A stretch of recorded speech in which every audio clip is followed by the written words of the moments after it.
열고 문을 닫고 교회 여기까지 왔죠. 여러분, 오늘 혹시 문을 열고 닫고 어떤 문을 열고 닫고 했었죠? 성도님, 오늘 차문을 열었죠. 문을 연 것만 끝나지 않고 문을 닫고 오셨습니다. 그죠? 문을 열고 닫고 했습니다. 문을 열고 들어가고 다시 나올 때 또 문을 열고 나오고 문을 닫고 그렇게 했죠. 사실 차문만 열고 닫고 한 게 아닙니다. 아침에 눈을 뜨면 화장실의 문을 열고, 그렇죠? 또 밖에 나올 때는 안방문을 열고, 때로는 현관문을 열기도 하고, 버스의 문을 열기도 하고, 교회 오면 교회 문을 열기도 하고, 이렇게 많은 문들이 우리의 삶에 있지요. 그런 문은 아닙니다. 실제로 우리의 삶에는 문을 열고 닫고 살아가는 게 우리의 인생의 연속이 아닌가 생각해 보게 됩니다. 지금까지 평생 얼마나 많은 문들을 통과하고 살아왔을까요? 결혼의 문은 얼마나 중요한 문인지 모릅니다. 이곳에 대부분 결혼하셨고 또 결혼의 문을 통과하신 분들이지요. 근데 결혼의 문이요, 만만치 않습니다. 굉장히 어려운 문 중에 하나가 결혼의 문 같아요. 어떤 남성이 이제 결혼을 준비하고 있었습니다. 그리고 이제 결혼의 날짜를 잡고 이제 청첩장도 준비하고 다 준비하였습니다. 이제 한 주가 지나면 이제 결혼을 식만 올리면 됩니다. 그런데 이 남자가 신부가 될 여성 그리고 장모님 될 분하고 같이 만나서 식사하고 교제하는데 이렇게 남자가 이야기합니다. 어머님, 죄송하지만 이번 결혼식에 저희 아버지는 참석하기 어려울 것 같아요. 왜? 무슨 일이 있어? 사실은 아버지가, 제가 전에 말씀을 드리지 못했는데, 아버지가 너무 심한 가정폭력을 행하는, 우리 어머니를 너무 자주 때리고 우리 가족을 너무 힘들게 자꾸 때리고, 그래서 최근에 신고가 되고, 그래서 지금 구치소에 있습니다. 우리 아버지는 이번 결혼식에 올 수 없게 되었습니다. 결혼한 지 한 주가 앞두고. 그리고 장모될 이분은 집에 돌아가서 바로 사위 될 사람에게 파혼을 통보합니다. 청첩장을 돌리고 다 준비했다 할지라도 결혼의 문에 들어가지는 못하겠다. 그런 가정폭력이 있는 집에 내가 딸을 보낼 수가 없다. 공감되지 않습니까? 끝까지 갔다 할지라도 이제 다음 주면 그 문을 열고 들어갈 수 있는 시간이라 할지라도, 그럼에도 불구하고, 아니 지금 당장 오늘 결혼한다 할지라도 그것을 알고 난다면 이것을 어떻게 해야 될까? 보통 어려운 일이 아니죠. 어떤 배우가 아들이, 딸이 아니고요, 아들입니다. 딸이라고요? 아들이라고요? 이게 기육을 하시라는 거예요. 아들이, 어느 배우가 어느 날 아들이 결혼을 하겠다라고 이야기합니다. 누가요? 중요해요. 아들이 결혼했다고 합니다. 그리고 아들이 결혼하겠다라고 하는 사람을 데리고 왔는데 아들을 데리고 왔습니다. 남자를 데리고 온 겁니다. 무너지죠. 아들이 결혼하겠다라고 사람을 데리고 왔는데 남자를 데리고 온 겁니다. 동성 결혼하겠다라는 거죠. 이 배우가 누구예요? 윤여정이에요. 윤여정 70대 중반, 미국에서 아들이 엄마 나 결혼할 거야. 그래, 잘 됐구나.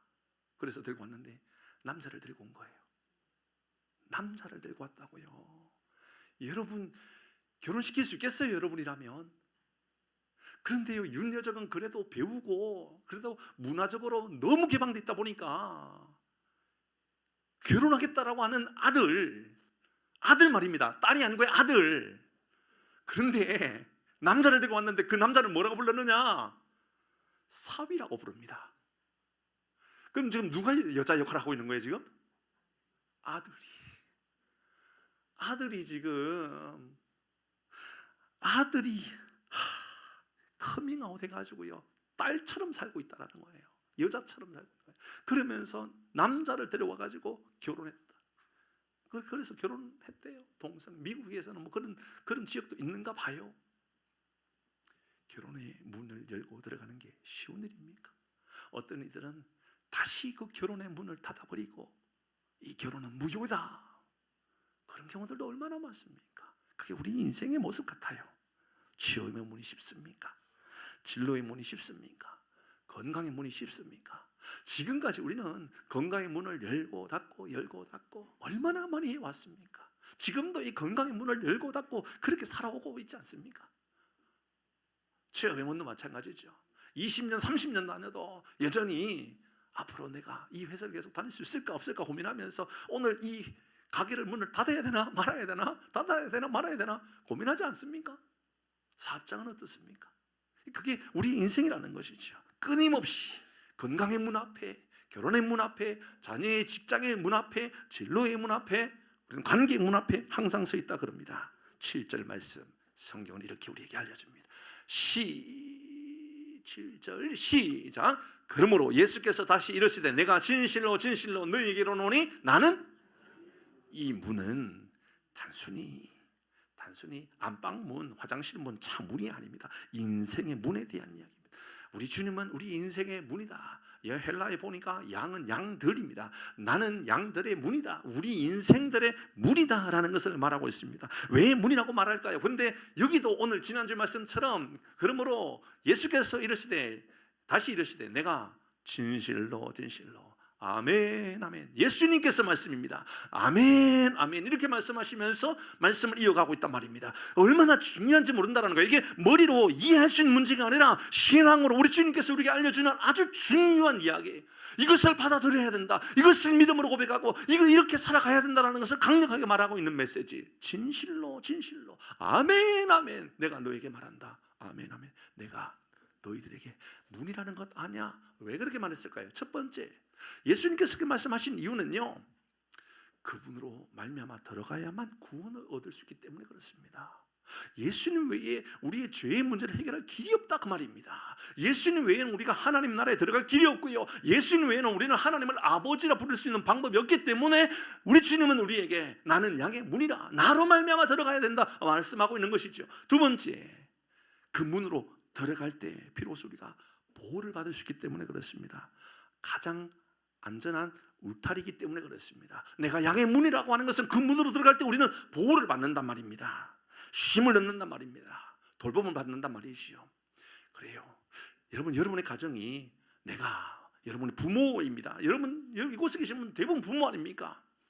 자녀들 제일 힘들 때 언제냐면, 이곳이 내게 안전한가 안전하지 않는가, 이곳에서 내가 돌봄을 받고 있는가 받지 못하고 있는가, 이곳이 내게 평화를 주고 있는가, 그 문제 때문에 우리 자녀들이 힘든 거지요.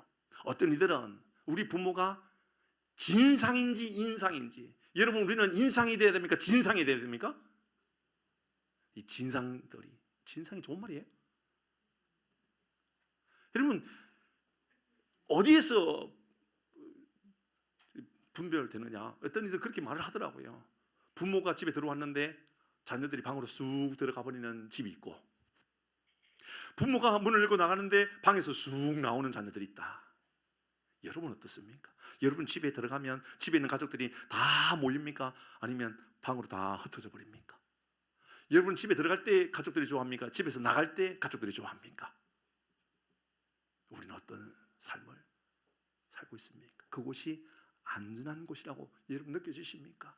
여러분은 여러분의 자녀들에게 안심을 줄 수 있는 사람입니까? 부담을 주는 사람입니까?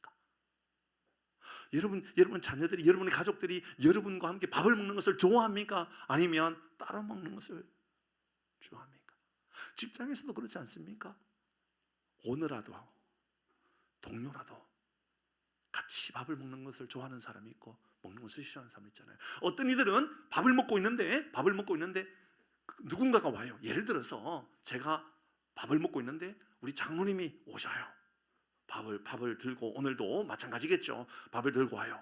그러면 제가 장로님하고 너무 사이가 안 좋으면, 장로님이 오셨구나, 밥을 한 숟가락 정도 밖에 먹지 않았는데 갑자기 밥맛이 사라지는 거예요. 밥을 들고 부엌으로 가가지고 다 버리겠죠. 관계가 안 좋으면. 너무 관계가 좋아요. 제가 밥을 다 먹었습니다. 그런데 관계가 좋아요. 그러면 장모님 때문에 오늘은 내가 밥을 한 번 더 먹어야 되겠다고 밥을 더 떠러 갈 수도 있는 거죠. 여러분, 그것이 안심이 될 만한 곳인지 불안전한 곳인지는 우리 모습을 보면 알 수가 있는 것이죠. 그러니까 우리 주님께서 나는 양의 문이라 라고 말하는 것은 가장 안전한 울타리다, 쉼 있는 울타리다, 그곳은 돌봄이 있는 울타리다, 그런 의미입니다. 세 번째는 생명, 꼴을 공급해 주는 것이다. 오늘 성경도 계속 말씀하고 있습니다. 꼴을 공급해 주는 것이죠. 그 울타리 안에 있으면 목자가 꼴을 준비해 주는 겁니다. 그 안에 있으면 먹을 것을 주는 것이지요. 그래서 칼빈은 오늘 이 본문의 이야기를 하면서 어떻게 해석했느냐 하면, 교회라는 곳은 완전하진 않지만 안전한 곳이 되어서 구원의 길을 초청하는 곳이 되어야 되고, 교회를 통하여서 우리는 안전함을, 돌봄을 경험해야 하고, 교회를 통하여 우리는 꼴을 먹어야 하는 곳이다 라고 설명했습니다. 그러니 저도 이 말씀을 묵상하면서 너무 큰 고민, 너무 큰 갈등, 너무 큰 기도의 제목이 생겼습니다. 뭐냐 하면, 우리 교회가 안전한가? 우리는 대답해야 될 겁니다. 우리 교회는 안전합니까? 대한민국의 교회는 좀 안전합니까? 괜찮습니까? 그래도 됩니까? 이런 질문을 좀 던질 필요가 있는 것이죠. 여러분 보시기에 우리 교회가 어떻습니까? 좀 안전한 편입니까? 여러분, 세상의 모든 교회가, 잘 기억하세요, 완전하지는 않아요. 그렇죠? 교회가 완전합니까? 아니요. 제가 완전합니까? 아니요. 장로님이 완전합니까? 아니거든요. 우리 모두는 완전하지 않습니다. 그런데 교회가 완전할 거라고 기대하는 것은 착각입니다. 교회는 이 땅에 있는, 이 땅에 존재하는 교회는 완전하진 않아요. 그러나 완전하진 않지만 안전은 해야 됩니다. 여러분, 우리는 안전한 사람이 되어야 되고, 안전한 공동체가 되어서 안전을 제공해 주는 곳이 되어야 한다라는 거죠. 이게 우리 기도 제목이고 저의 가장 큰 기도 제목입니다. 지상의 교회가 어떻게 완전합니까? 지상의 교회가 어떻게 완벽합니까? 우리가 다 부족한데요. 말로 실수하기도 하고 감정으로 실수할 수도 있고, 그게 우리의 모습인데요. 그런데 이 문에 들어가는 사람들, 그들은 누굴까요? 오늘 성경의 말씀에 보니까 9절 말씀에 누가 들어가느냐? 9절 이렇게 말합니다. 그 문에 들어가는 사람이 누굽니까? 시작. 내가 문이니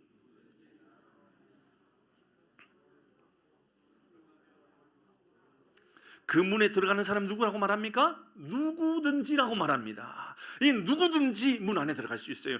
그런데 기억하셔야 돼요. 누구든지 들어갈 수 있지만 아무나 들어가는 것은 아닙니다. 여러분, 누구든지를 아무나라고 착각하면 안 돼요. 어떤 이들은 누구든지가 아무나라고 생각해요. 아니요. 누구든지는요, 아무를 말하는 게 아니라 누구든지는요, 주의 이름을 부르는 사람을 말하는 거예요. 누구든지라고 하는 이 말은요, 여러분 3절의 말씀, 지난주의 말씀이에요. 이렇게 말하고 있어요. 3절에 양은 그의 음성을 듣나니, 양은요 음성을 들어요. 말씀이 들린단 말입니다. 말씀이 들린다는 것은요, 귀로 들린단 말이 아니에요. 말씀을 듣고 그대로 행동한다 그 말입니다. 양이요, 목자의 음성을 듣고 목자를 따라가는 걸 말하는 거예요. 그게 듣는다는 말이거든요. 지난주에 영상 봤잖아요. 목자가 양을 불러요. 그러면 이러면 낯선 사람을 부르면 아무도 양들이 대답하지 않아요. 따라가지 않아요. 근데 목자가 말입니다, 양의 주인 목자가 양을 향하여 부르니까요, 막 달려와요. 지난주에 말씀드렸잖아요. 이러면 중동은 물이 귀하니까 오아시스 같이 웅덩이처럼 이렇게 물이 모여 있으면 그곳에 여러분 주인, 양의 주인이 있고, 양들은요 수백 마리가 모여 있단 말이에요. 그러니까는 내 양을 찾을 수가 없잖아요. 근데 어떻게 구분한다고요? 예, 쉽다고요. 수백 마리가 아니라 수천 마리, 수만 마리가 있어야 돼요. 그 양을 구분하는 게 되게 쉽다 그랬어요. 뭐냐면 목자, 양의 주인이요, 야 이리 오너라 라고 양을 부르기만 하면요, 자기 양은 다 몰려 찾아온다 그 말입니다. 그러니까 누구든지, 그 누구든지는요 아무나가 아니라 하나님의 음성을 듣고 살아가는 그 사람에 대한 이야기입니다.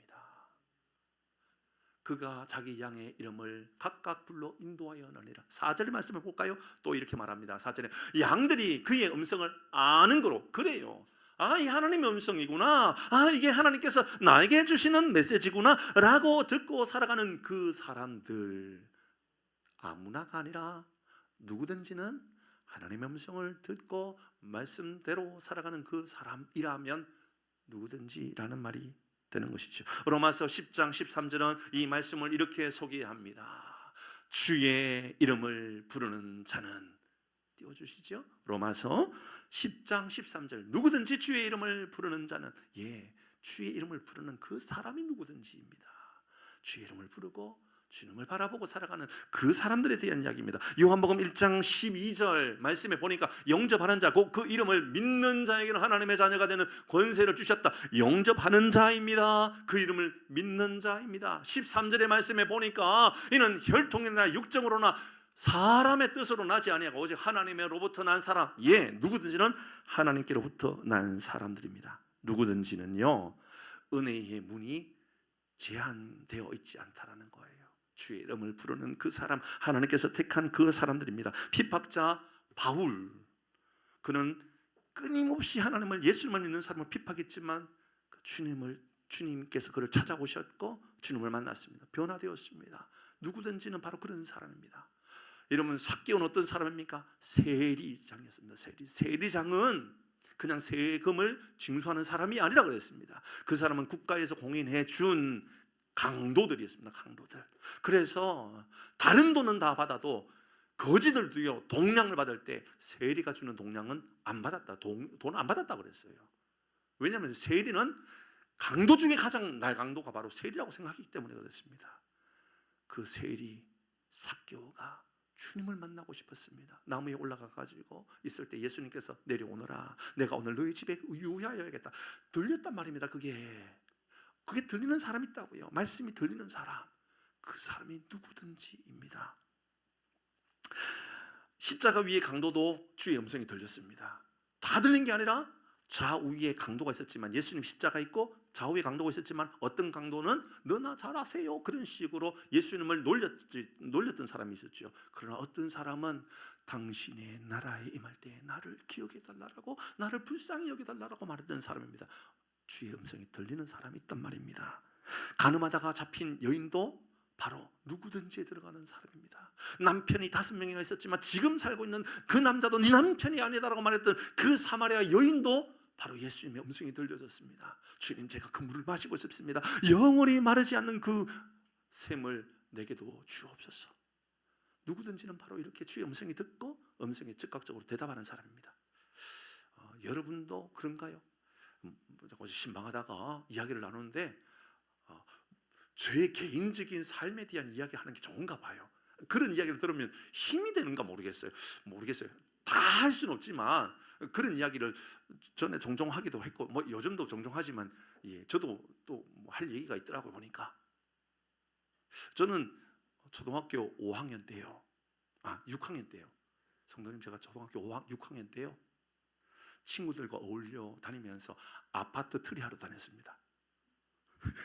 아파트 좀도둑질 하러 다녔다고요. 언제요? 초등학교 6학년 때. 저는 안 잡혔습니다. 제 친구가 잡혀갖고 저를 불러버렸습니다.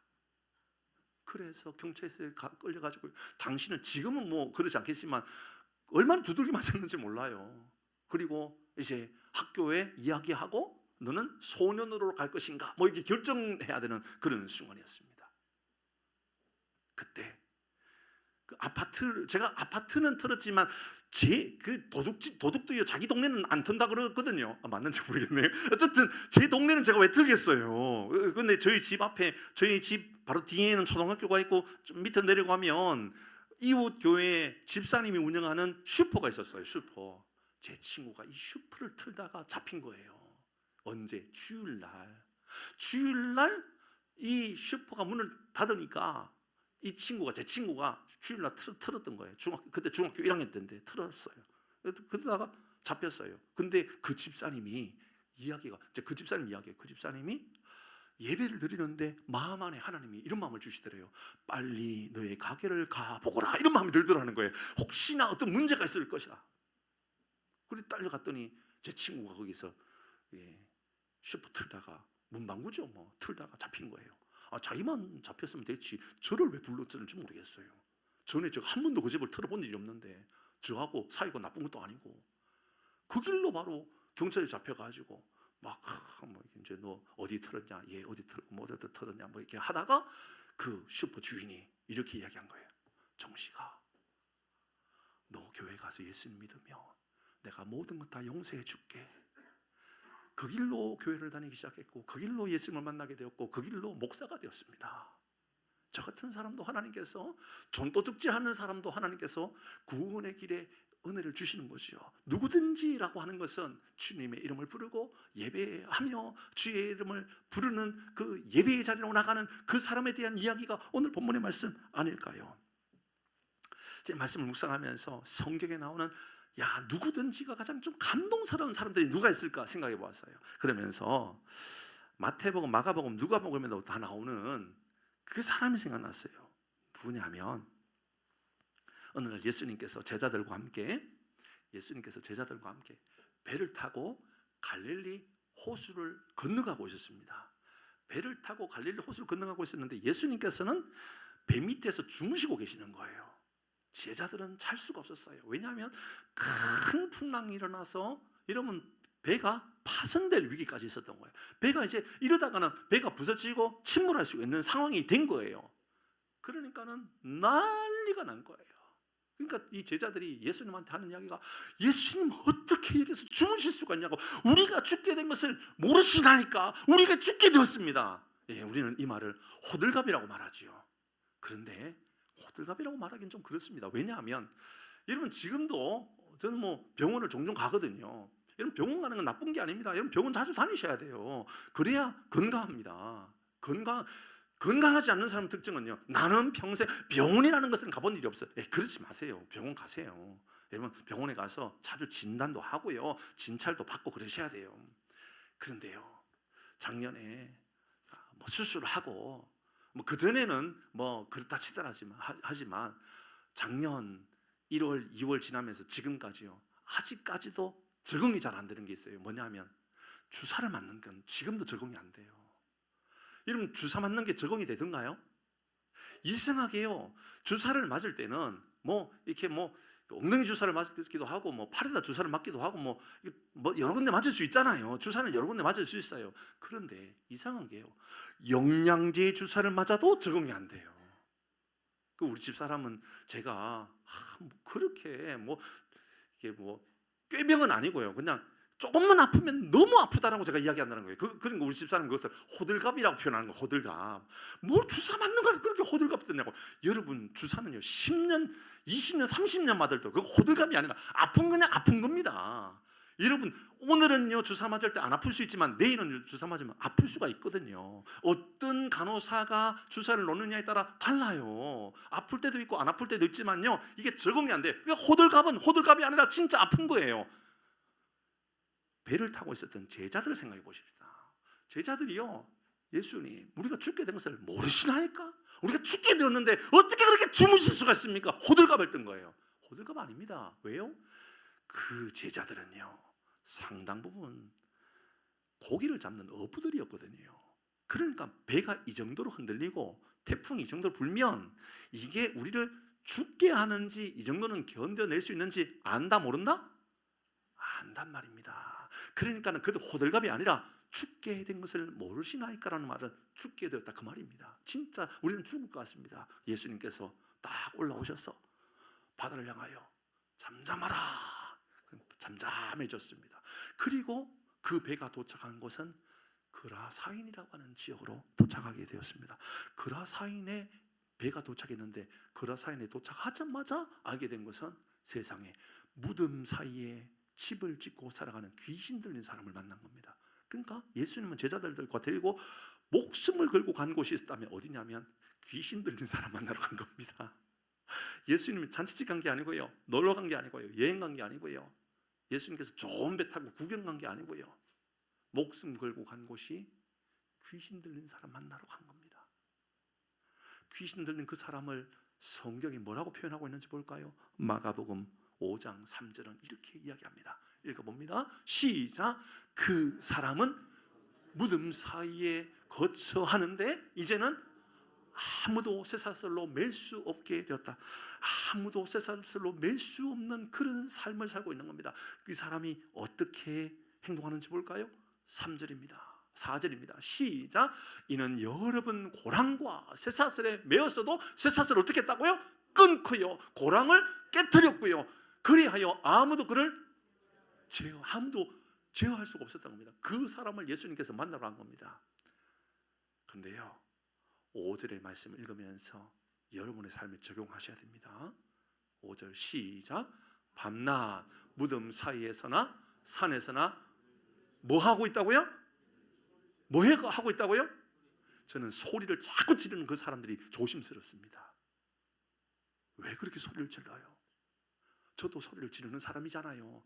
강단에서 말씀을 전하려고 소리 지르는 거 말고요, 운전하다가 화나면 문을 열고 삿대질하면서 집에서 뭐 해라, 빨래나 해라, 밥이나 해라. 밥하고 나왔는데요. 설거지해라, 설거지하고 왔는데요. 그럼 빨래해라, 빨래도 하고 왔는데요. 그것도 못 이기니까 차에다가 망치 들고 다니면서 화가 나면 막 차를 다 부셔버립니다.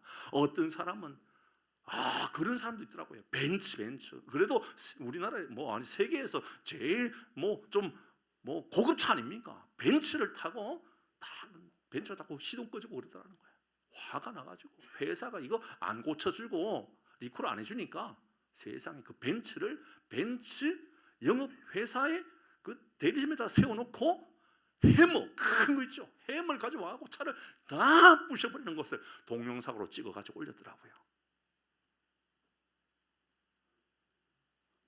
밤낮 무덤 사이에서나 산에서나 늘 소리를 지르며 돌로 자기 몸을 해치고.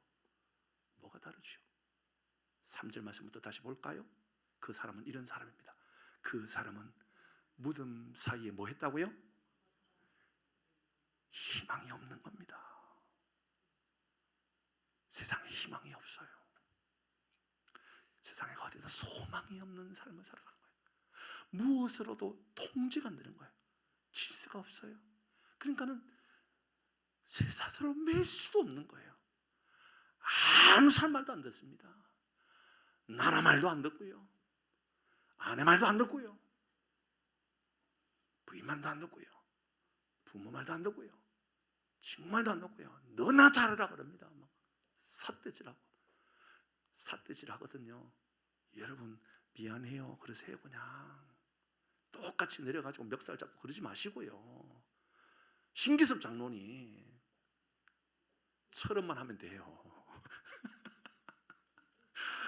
긴장하셨지요?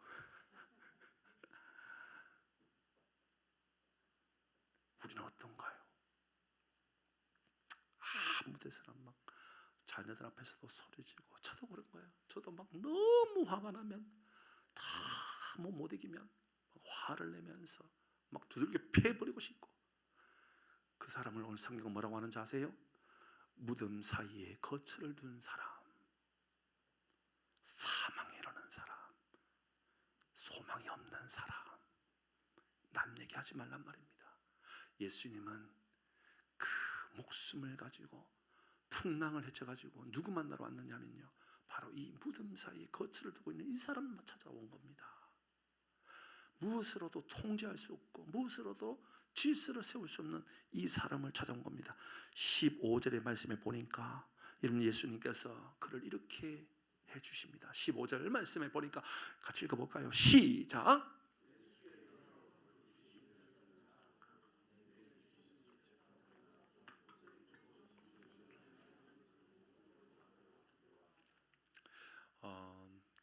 저랑 약속 하나 하십시다.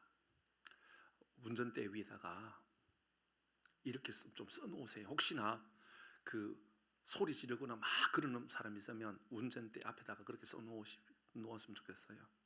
소리 지르지 말자. 제발 소리 지르지 말자. 화가 나도 소리 지르지 말자. 그렇게 좀 하세요. 왜요? 예수께서 그 귀신 들렸던 자, 곧 군대 귀신 잡혔던 자가 자기 입을 얻고 정신이 어떻게 됐다고요? 정신이 어떻게 됐다고요? 온전하여 앉은 것을 보고, 그래요. 주변의 사람도 볼 때 두려움이 생길 정도로 온전한 사람이 되었는 거예요. 어떻게 온전해졌어요? 어떻게 온전해졌을까요? 8절 말씀을 이렇게 알려줍니다. 온전해지는 방법이요 8절입니다. 시작. 이 예수께서 이미 그에게 이르시되 더러운 귀신아 그 사람에게서 나오라. 운전하다가 화를 내거든 이야기하세요. 귀신, 더러운 귀신아 그 속에서 나오라.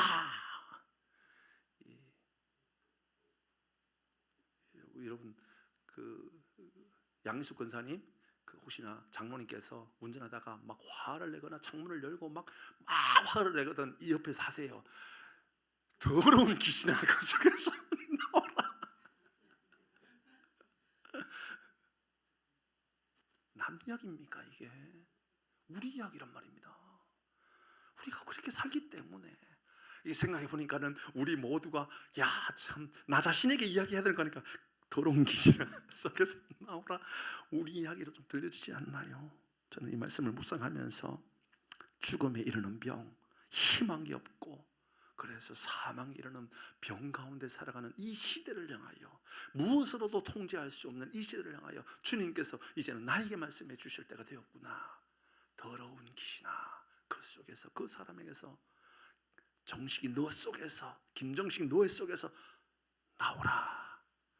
그러니 15절이 만들어진 겁니다. 그가 마음에 안정을 먹게 되었고 평안함을 얻게 되었다 그 말이죠. 이렇게 누구든지라고 하는 것은 주의 음성이 들려지고 반응하는 사람이 바로 누구든지입니다. 자, 이렇게 누구든지의 은혜를 경험한 사람, 그 사람은 어떤 유익, 어떤 복을 누리는가 두 가지 말씀하고 있죠. 9절 말씀 먼저 읽어봅니다. 오늘 본문의 9절입니다. 시작. 내가 문이니 누구든지 나로 말미암아 들어가면 구원을 받고 또는 들어가며 나오며 두 가지. 먼저 들어가면 뭘 얻는다? 구원을 얻는단 말입니다. 그리고 들어가며 나오며 꼴을 얻는다고요. 이건 이런 거죠. 여러분 울타리, 예수님이라고 하는 울타리, 예수님이라고 하는 말씀, 그 안에 들어가는 이에게 구원이 있다. 예수님으로 말미암아 구원을 받는다. 그런데 그게 구원으로 끝나지 않고 그곳에서 나가는 거예요. 들어가며 나오는 것은 이렇게 해석하면 어떨까요? 예배 드리러 왔다가 가정으로 가고, 예배 드리러 왔다가 직장으로 가고, 예배 드리러 왔다가 기도하러 왔다가 운전하러 가고, 기도하러 왔다가 친구 만나러 가고, 그게 들어가며 나가며 꼴을 얻는다라는 것은 나의 생명을 유지시키는 것이지요. 그러니까 교회 안에서만 생명이 유지되는 것이 아니라 세상에 나가도, 그러니까 들어와도 나가도 꼴을 얻는 것, 생명이 유지되는 것, 이런 삶을 살아가는 복이 있다. 그런데 그 꼴이 어떻게 얻어지나, 얼마만큼 얻어지느냐, 먹고 조금 부족할 만큼일까? 10절 말씀은 이렇게 말씀하고 있네요. 10절 말씀에 도둑이 오는 것은 도둑질하고 죽이고 멸망시키는 것뿐이요 내가 온 것은 양으로 생명을 얻게 하는 것. 꼴을 먹고 생명을 얻는 거예요. 어떻게 얻느냐? 더 풍성하게 얻는 거예요. 여러분에게 풍성한 꼴이 언제나 여러분에게 제공되어지기를 주의 이름으로 축복합니다. 그 꼴을 얻는 사람들의 모습을 보도록 하십시다. 바울은 꼴을 얻었을 때에 이런 마음이라고 이야기합니다. 고린도 후서 12장 9절의 말씀에 보니까 나에게 이르시기를 내 은혜가 내게 족하다, 너에게 족하다, 이 말을 언제 했어요? 그가 내 몸에 가시가 있다고, 나는 너무 연약하다고, 나는 언제나 이렇게 부족해가지고 뭔가 자꾸만 뒤틀려지는 것처럼 보여지는 그런 부족함 가운데 있을 때 그가 하는 말, 내 은혜가 너에게 족하다. 그리고 이렇게 이야기합니다. 이는 내 능력이 약한 데서 온전하여지다. 약한 건 약한 거지요. 그런데 바울은 약한 것을 온전함이라고 이야기합니다. 그러므로 도리어 크게 기뻐한다. 약한데 기뻐한다. 입원했는데 기뻐한다. 가게를 문을 닫아야 되는데 기뻐한다. 자녀가 말을 듣지 않는데 기뻐한다. 이해가 됩니까? 그게 바로 풍성한 꼴을 얻는 걸 말하는 겁니다. 나는 여러 약한 것에 대하여 뭐한다? 자랑한다. 이게 풍성함입니다. 풍성함은요 상상할 수 없는 거예요. 이게 바울이 이렇게 말했어요. 다윗이 어떻게 말했는지 볼까요? 다윗이 말한 가장 위대한 표현은 시편 23편 아닙니까? 풍성함, 꼴에 대한 의미를 어떻게 이해하고 있는지 다윗의 이야기를 한번 보십시다. 시편 23편 1절 말씀 찾아보세요. 1절 말씀이 먼저 하나님께서 주시는 풍성한 꼴을 어떤 의미의 단어로 담고 있는지 봅니다. 1절 말씀 여호와는 나의 목자시니 내게 부족함이 없으리로다. 꼴의 풍성함을 어떤 단어로 썼어요? 부족함이 없다라고 이야기하죠. 2절 말씀에는 어떻게 표현하고 있는지 볼까요? 시작. 그가 나를 푸른 풀밭에 누이시며 쉴만한 물가로, 그가 나를 누이시고 편안하게 나를 인도해 주시고 인도하시고 내가 가야 할 길을 인도하시고, 풍성함, 꼴 어떻게 이 표현하고 있죠? 누이신다, 인도하신다. 3절은 또 어떻게 표현하고 있는지 볼까요? 3절, 내 영혼을 소생시키시고, 내 영혼을 소생시키시고의 전제는 죽었지만 살리시고, 그 말 아닙니까?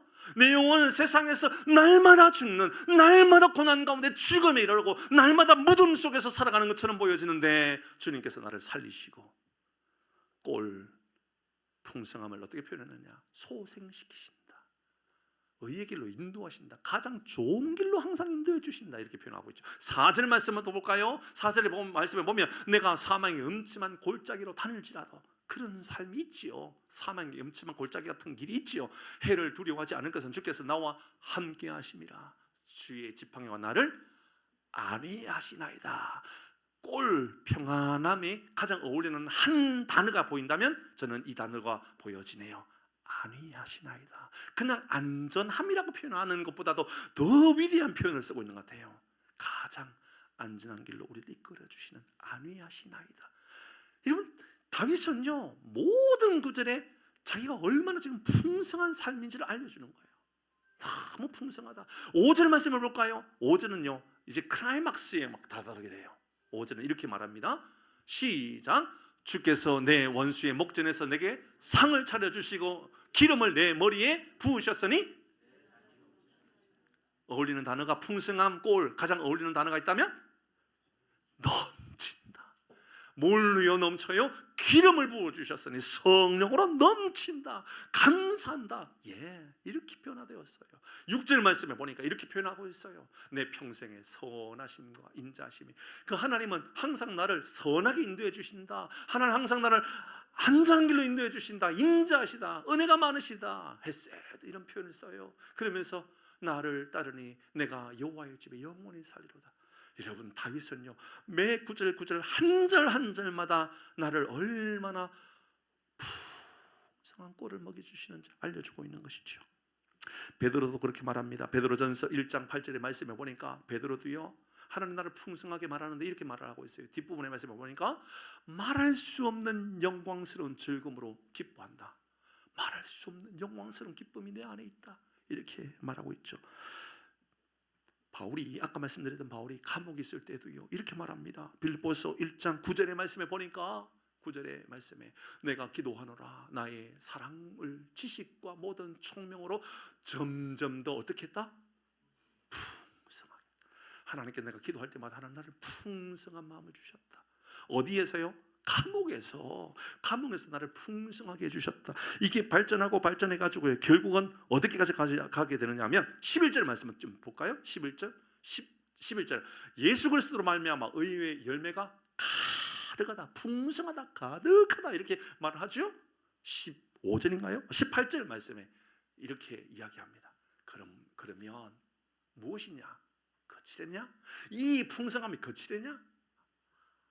거칠어나 하나 참으로 하나 무슨 방도로 하든지 전파되는 것은 그러시더니 이로써 나는 기뻐하고 또한 기뻐하노라. 어디에서? 감옥에서. 절정이 이르는 기쁨은 이제 감옥 안에서도 내가 기뻐할 수 있다. 이게 풍성함이죠. 저는 우리 교우들을 생각하고 말씀을 준비하면서 제 마음 안에 이제 두 가지 생각을 같이 한 거예요. 뭐냐 하면, 하나님, 저는 우리 교우들이 꼴을 먹고 내가 구원을 받는 것에 대해서 제가 의심할 여지가 없지요. 왜냐하면 하나님께서 불러주시고 하나님 자녀 삼아주셨다면 분명히 하나님의 백성으로 우리를 불러주셨다고 하는 확신을 가집니다. 그런데 꼴에 대해서는 제가요 의심을 해야만 한다라는 생각이 들었습니다. 우리 교우들이 풍성한 꼴을 먹고 살아가는가? 우리 교우들이 언제나 어떤 상황 속에서 만족함을 누리고 기뻐하고 기뻐하는 삶을 살아가고 있는가에 대한 질문을 제가 하지 않을 수가 없는 거예요. 어떤 이들은요 여러분 과거의 슬픔조차 수용하고 감사함으로 재해석하고 그래서 감사함으로 바꿔버리는 이런 능력을 가지고 있는 사람들이 분명히 있거든요. 있어요.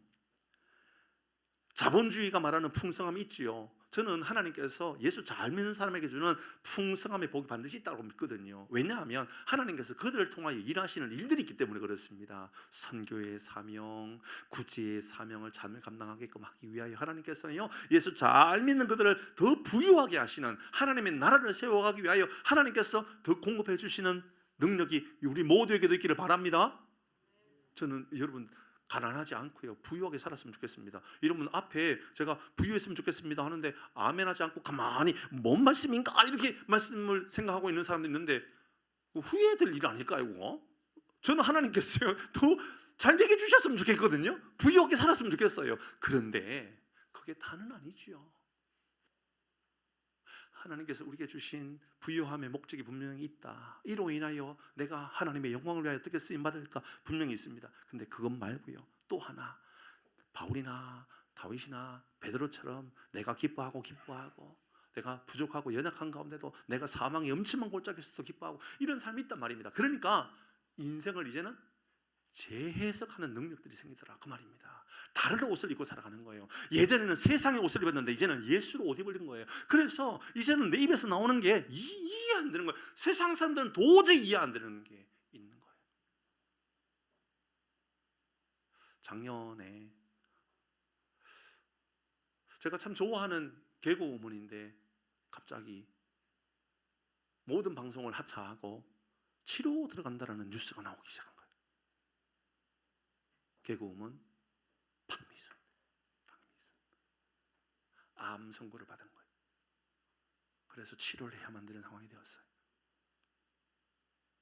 그리고 지난달에 서울의 어느 모 교회에서 간증한 것을 제가 우연히 보게 되었어요. 한 1시간요 간증을 하더라고요. 1분만 보도록 하십시다. 그가 어떻게 말하는지 한번 들어볼까요? 병원에 갔더니 암이라고 하시더라고요. 저는 이제 그때 모든 방송을 정리를 하고 치료에 전념을 하게 된 거예요. 그 사람이 아무것도 하지 않은 상태에서 있으니까 그때부터 이상한 마음이 들기 시작하는 거예요. 내가 병원에 갔더니 암이라고 하시더라고요.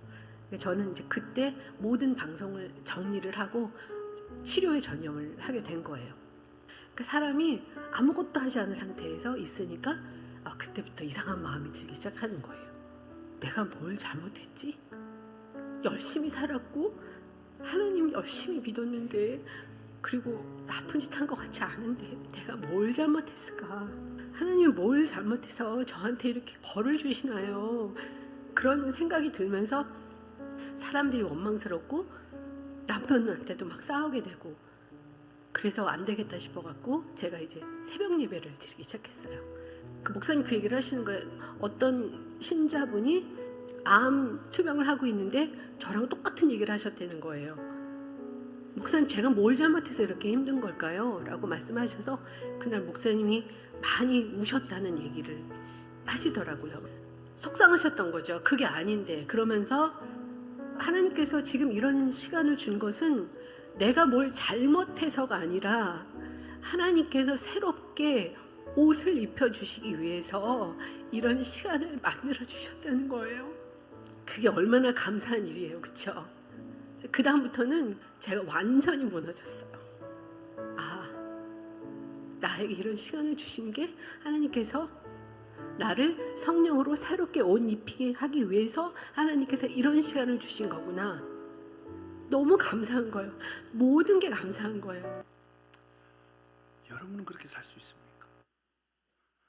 이런 상황에 있을 때에 꼴을 먹고, 그러니까 들어가며 나가며 꼴을 먹는 그 삶은 풍성해진다는 것은 단순히 그냥 소유적으로 풍성해진다는 것이 아니라 새로운 옷을 입게 되고 새로운 감사가 일어나게 되고 은혜를 알게 되고, 그들은 이제 이렇게 고백하는 삶이 될 것입니다. 말씀을 마무리하며 고린도후서 6장 9절의 말씀을 읽어보고자 합니다.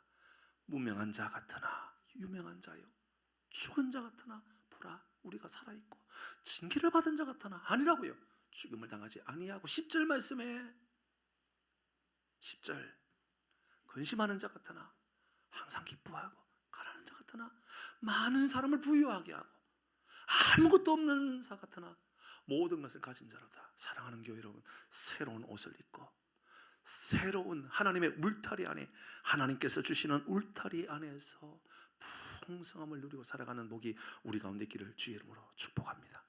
새로운 삶을 살아가십시다. 새롭게 말하고 새롭게 변화된, 내가 울타리 안에 있는 예수님 문 안으로 들어간 사람이다, 그렇게 말할 수 있도록 하나님께 은혜를 구하는 우리 모두가 되기를 주의 이름으로 축복합니다. 우리 같이 찬양하십시다. 아무것도 두려워 말라. 찬양합니다.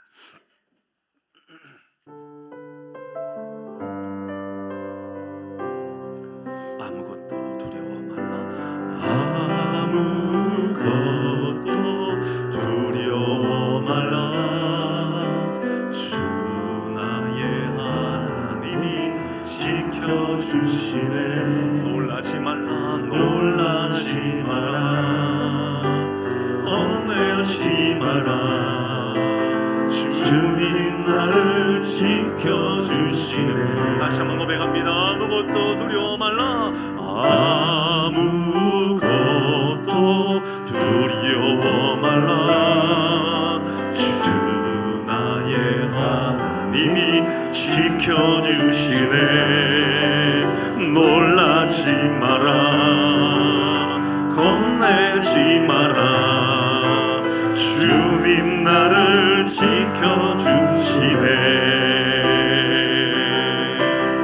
내 맘이 힘내어 지칠지라도 주님 나를 지켜주시네. 세상의 험한 풍파 몰아칠 때도 주님 나를 지켜주시네. 주님은 나의 산소, 주님은 나의 요새, 주님은 나의 소망, 나의 힘이 우리 다시 한번 고백합니다. 주님은 나의 산소, 주님은 나의 우리 모두 자리에서 일어나셔서 고백하십시다. 주님은 나의 요새, 주님은 나의 소망, 나의 힘이 되신 여호와.